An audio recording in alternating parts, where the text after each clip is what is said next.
भाग एक में आपने देखा कि कैसे एक आत्मा आरव को पकड़कर जंगल में छोड़ देती है, जहां वह आरव को अपने अतीत के पल बताती है। मैंने तुम्हारा इंतजार किया था और तुमने मेरा विश्वास तोड़ दिया। आरव को अपना अतीत दिखता है। 2 साल पहले उसके घर में एक माली काम करता था, पर माली की तबीयत अचानक से ज्यादा खराब रहने लगी। इस कारण अब माली की बेटी बगीचे की देखरेख करने आती है। क्या नाम है तुम्हारा? सुहाना। इन सुहाने फूलों की तरह हो तुम, सुहाना।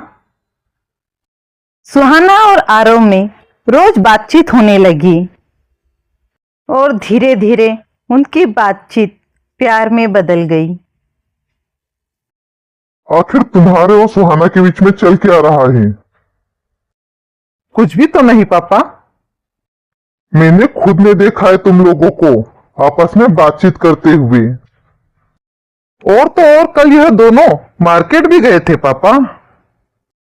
दीपक भैया, आग मत लगाओ। आग तो लग चुकी है आरव, संभल जाओ। आरव को पता था कि उसके घर वाले कभी नहीं मानेंगे, इसलिए उसने सुहाना से चोरी छुपे मंदिर में शादी कर ली। आरव ने सुहाना को यकीन दिला दिया था कि वह उसका सब कुछ है। बेटा, मुझे नहीं लगता कि अब मैं ज्यादा दिन रह सकूंगा। और सेठ जी भी बोल रहे थे कि तुम्हारा और आरव का कोई चक्कर चल रहा है। देखो बेटा, अपनी औकात नहीं है इतने बड़े घर में रिश्ता करने की, इसलिए अपनी ही बराबरी का मैंने एक घराना देखा है।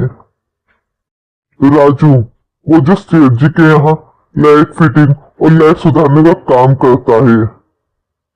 सेठ जी की कंपनी की इलेक्ट्रिसिटी के भी सारे काम वही देखता है। अच्छा खासा कमा लेता है।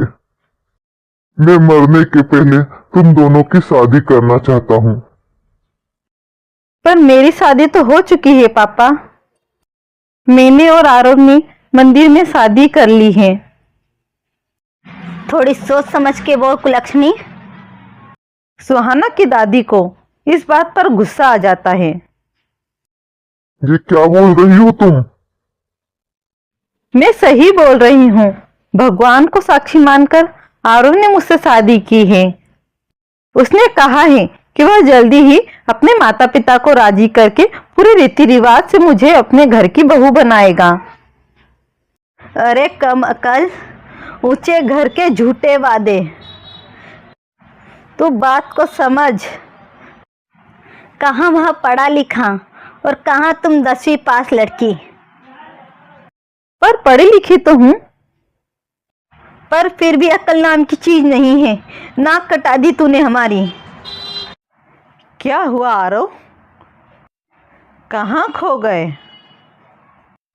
गुजरे हुए पल याद आ गए। तभी वह आरव को हवा में उछाल देती है।